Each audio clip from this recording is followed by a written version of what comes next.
Salut à tous, on continue avec Netflix, drôle. Et donc, on avait Nézir qui était avec son père en train de calculer un peu, on pourrait dire en train de refaire un petit peu des calculs pour leur comptabilité et surtout pour leur budget en fait, pour voir un petit peu s'ils ont assez pour vivre ensemble. Parce qu'on se souvient que Nézir vit avec son père. Et donc son père a reçu visiblement un courrier qui dit que il n'a plus le droit à une allocation à laquelle il avait le droit parce qu'il a des problèmes de santé. Mais donc voilà, une administration française avait estimé qu'il n'était pas assez handicapé pour obtenir cette allocation.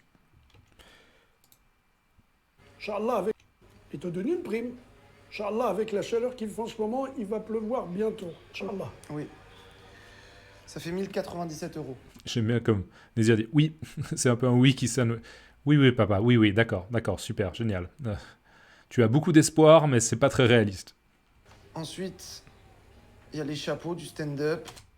Les chapeaux du stand-up, je vous rappelle que souvent après des spectacles ou même des concerts, hein, ça se fait aussi dans le monde de la musique, on met un chapeau et il y a des gens qui peuvent justement, enfin les gens qui ont assisté au spectacle peuvent mettre un petit peu d'argent, un billet, peut-être une pièce, et ça fait un peu d'argent qui est ensuite redistribué aux artistes.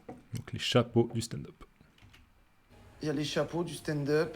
Ça fait 300 euros max par mois. Ok. Ça fait 1397 euros par mois pour nous deux, pour vivre.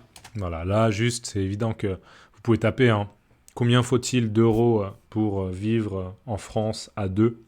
Et clairement, ce sera beaucoup plus que ça. Donc on voit qu'ils sont dans une situation de précarité où c'est difficile de tourner, c'est difficile de, de s'acheter ce qu'il faut et de payer le loyer, et voilà, de subvenir à ses besoins. Ok. Ça fait 1397 euros par mois pour nous deux, pour vivre. Attends, Madame Chakraoui, elle m'a proposé de faire des sweatshirts Batman. Ça marche bien ça, Batman, non? Donc voilà, encore une fois, là on voit un petit peu que le père est à la masse. Bien sûr que son idée, elle n'est pas forcément mauvaise s'il se fait un petit peu d'argent en vendant ses t-shirts sur lesquels il y a des imprimés, donc en faisant des impressions de t-shirts, très bien. Mais c'est vrai qu'il se dit, oh, si je fais des imprimés de Batman, c'est bon quoi, tout va bien se passer. Et là, clairement, Nézir, on voit à son regard, c'est un peu, putain, papa, je t'aime bien, mais franchement, t'es pas du tout réaliste quoi. T'es un peu un gamin, tu te comportes un peu comme un gamin. Papa, je sais pas comment on va faire là. Papa, je sais pas comment on va faire là. Là, littéralement, c'est ce qu'elle dit. Papa, je sais pas comment on va faire là. Papa, je sais pas comment on va faire là. Eh ben, on va rouler un joint. Voilà déjà. Qu'est-ce qu'on va faire? Alors là, la réaction du père, c'est ah, j'ai la solution au problème. On va rouler un joint, d'accord. Donc soit du shit, soit du cannabis. Ça dépend. Je sais pas exactement ce qu'il fume. S'il fume de la marijuana, du shit, du cannabis, c'est pas exactement la même chose, mais ça vient de la même plante, ok. Donc voilà. Mais en tout cas, rouler un joint, c'est ça, un joint, un spliff. C'est rouler une grande cigarette avec du cannabis ou justement avec du shit et fumer un joint. Et donc en gros, pour le père, il dit bah je sais pas comment on va résoudre le problème qu'on a au niveau du Eh ben, budget. on va rouler un joint. On n'a pas assez d'argent, mais par contre, je propose qu'on roule un joint, qu'on fume un joint, et comme ça, on sera pété ou on sera fonce-dé. Vous pouvez dire pété ou fonce-dé. Pété, fonce-dé. Et du coup, ça ira mieux de manière temporaire. Voilà. Voilà déjà. Eh ben, on va rouler un joint. Voilà déjà. Qu'est-ce qu'on va faire? Alors, juste un truc intéressant, il dit voilà qu'est-ce qu'on va faire, d'accord. Voilà qu'est-ce qu'on va faire. Alors, sachez juste que ça s'entend, hein, il y a beaucoup de gens qui disent ça. Voilà, moi je dis voilà ce qu'on va faire. Je considère que de dire voilà ce qu'on va faire, c'est plus juste que de dire voilà qu'est-ce qu'on va faire, d'accord. Qu'est-ce qu'on va faire, c'est une syntaxe de question pour moi. Oh là là, qu'est-ce qu'on va faire? Qu'est-ce qu'on va faire? Qu'est-ce qu'on va faire ce soir, d'accord. Voilà ce qu'on va faire. Ça, c'est une syntaxe de question indirecte. D'accord. Enfin, c'est pas vraiment une question indirecte, mais voilà ce qu'on va faire. D'accord. Je vais vous dire quelle heure il est. Moi, je dis pas je vais vous dire quelle heure est-il. Non, je vais vous dire quelle heure il est. Donc, voilà ce qu'on va faire. Lui, il dit voilà qu'est-ce qu'on va faire. C'est juste intéressant de le noter. Il pouffe. Donc, pouffe, c'est un peu l'idée de. Ok, clairement, Nézir, on voit qu'il est à la fois vraiment saoulé par son père, parce qu'il voit bien que son père se comporte un peu comme un gamin, mais en même temps, il se dit, putain, il est vraiment légendaire, mon père, quoi. On est dans la merde, on n'a plus de thunes, on n'a plus d'argent, on n'a plus de thunes, et la solution que mon père y trouve, c'est, tu sais quoi, vas-y, on va se rouler un joint. Comme ça ira mieux. Ok, il est un peu légendaire, son père, mythique. Je m'appelle Katia. Je vais pas te laisser tout le monde, s'il te plaît. C'est meilleur que ma place en quartier. Oh, Nazir, ça va ou quoi? C'est comment l'humour? Oh Nézir, c'est comment l'humour? Bon là en gros on voit que c'est probablement des vieux potes de Nézir, ou en tout cas des connaissances. Et c'est comment l'humour, faut juste le comprendre. Enfin c'est pas une phrase qu'on entend souvent, hein, mais c'est en gros...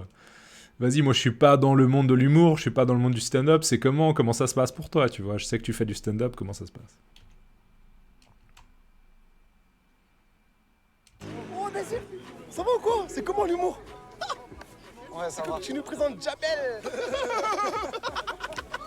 Juste un truc là au niveau du VOC aussi, moi c'est ce que j'appelle se faire un check. Ok, on voit qu'ils se font un check un peu particulier, ils claquent des doigts, ils font un petit truc, voilà, se faire un check. Se faire un check. Ça va les gars? Ouais, bien. Et pareil que tu cherches du taf là. C'est un problème. Pareil que tu cherches du taf, pareil que tu cherches du travail. Ok, ah, j'ai entendu parler du fait que tu cherches du travail, c'est ça? Tu cherches un travail. Si t'as un problème, on est là. Donc là en gros, lui il lui dit si t'as besoin d'un taf, d'un job, d'un travail, on peut s'arranger pour te trouver du travail. Après, vous allez voir quel genre de travail c'est.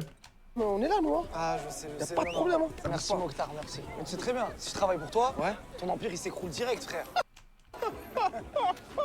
C'est bon, hein.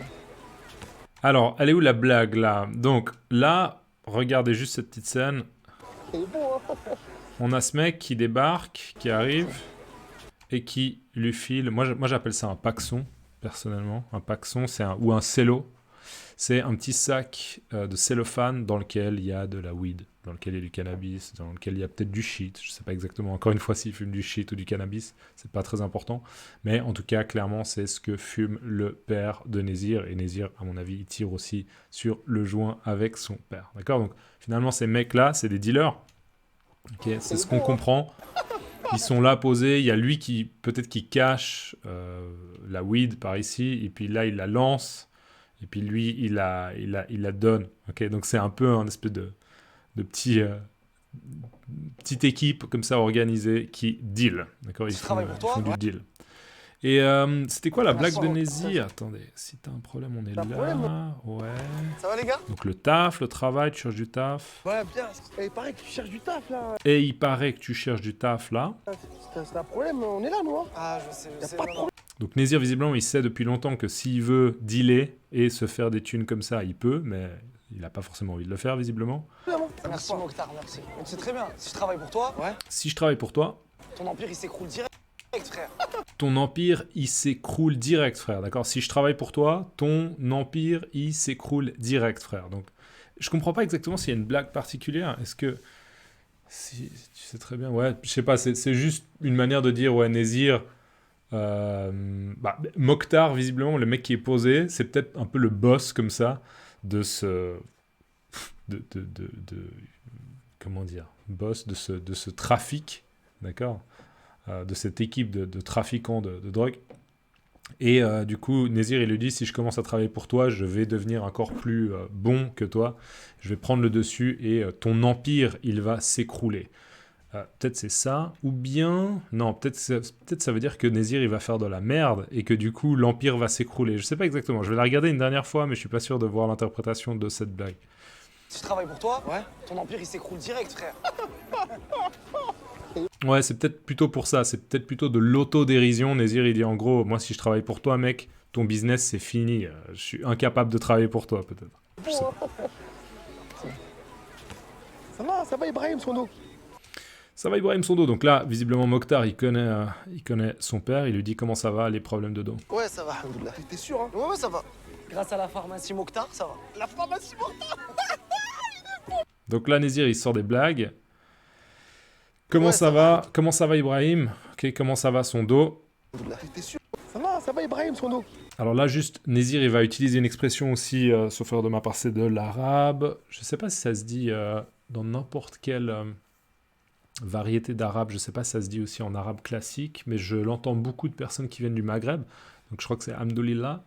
Je ne sais pas exactement aussi si c'est plus ou moins la même signification que Inch'Allah, ou bien s'il y a un rapport avec Allah, avec Dieu ou pas, je ne sais pas. N'hésitez pas à partager dans les commentaires. Encore une fois, quand je fais ces vidéos, j'improvise. Il y a plein de choses que je ne prépare pas. J'ai quand même préparé quelques notes, mais là, typiquement, je n'avais pas préparé. Donc, n'hésitez pas à partager votre savoir. Mais du coup, c'est oui, ça va. Pour l'instant, ça va. On touche du bois. En français, ça serait un petit peu l'équivalent, j'imagine. D'accord? Ouais, ça va, alhamdoulilah. T'es sûr? Ouais, ça va, alhamdoulilah. T'es sûr que ça va bien? Ouais, ça va. Grâce à la pharmacie Mokhtar, ça va. Donc, grâce à la pharmacie Mokhtar, bien sûr, ce qu'on comprend, c'est que Mokhtar, d'accord, bien sûr, il n'est pas responsable dans une pharmacie, il est responsable d'un deal. Et du coup, c'est de la pharmacie parce que la weed, la bœuf, le cannabis ou peut-être le shit fait office de médicament, d'accord? Donc, on voit un petit peu la comparaison. Et ça, c'est l'humour, justement, qui fait rire Mokhtar, qui fait « Ah, tu vois, mec, je t'avais dit, il est trop fort, ce mec, il est trop drôle. » Pharmacie Mokhtar.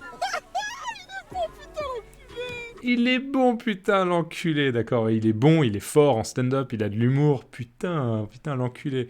L'enculé, littéralement. Hein.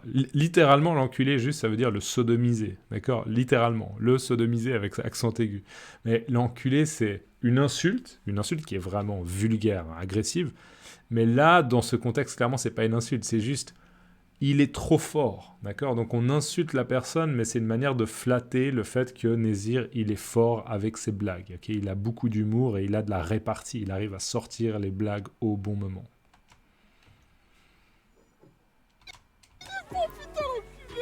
Bon, les mecs, tiens, fais-lui un peu en merguez là, tu vois.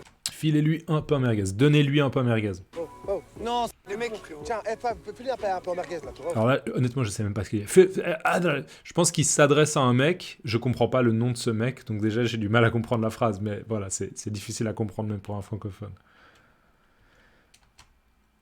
Les mecs, tiens, fais-lui un peu en merguez là, tu vois. Oh. Non, ça va les gars. T'es sûr? Ouais, non, ça va. Vas-y, prends un. Non, en vrai de vrai, je dois y aller, j'ai des vannes avec. Non, en vrai de vrai, c'est bon, j'y vais. Non, en vrai de vrai. Non, en vrai, ok, non, mais sérieusement, honnêtement, il faut vraiment que je parte. D'accord? J'ai des vannes à écrire, je vous rappelle, des vannes, c'est des blagues. Ok? Il faut que je continue à noter des blagues pour mon prochain spectacle de stand-up. Allez, on va s'arrêter là et on continuera dans la prochaine vidéo. Merci à toutes les personnes qui me soutiennent. Sur YouTube, dans les Super Thanks, c'est possible. Vous pouvez aussi rejoindre ma page sur YouTube. C'est une manière de me soutenir. Fortement apprécié. Sinon, il y a aussi Ko-fi et Patreon. Donc voilà, n'hésitez pas. Vraiment, c'est cool. Plus il y a de gens qui me soutiennent, plus je peux réduire mon temps de travail dans l'école dans laquelle je bosse. Et du coup, je peux faire plus de vidéos. Et c'est vrai que c'est un travail qui est beaucoup plus flexible en termes d'horaire et c'est très très agréable pour moi de savoir que je peux travailler un peu quand je veux, quand j'ai du temps. C'est cool pour ma vie familiale aussi. Donc voilà, vous me faites à la fois plaisir à moi, vraiment, mais aussi vous permettez de faire en sorte qu'il y ait de plus en plus de vidéos sur cette chaîne. Donc merci beaucoup d'avance et on se voit dans la prochaine vidéo. À plus, ciao.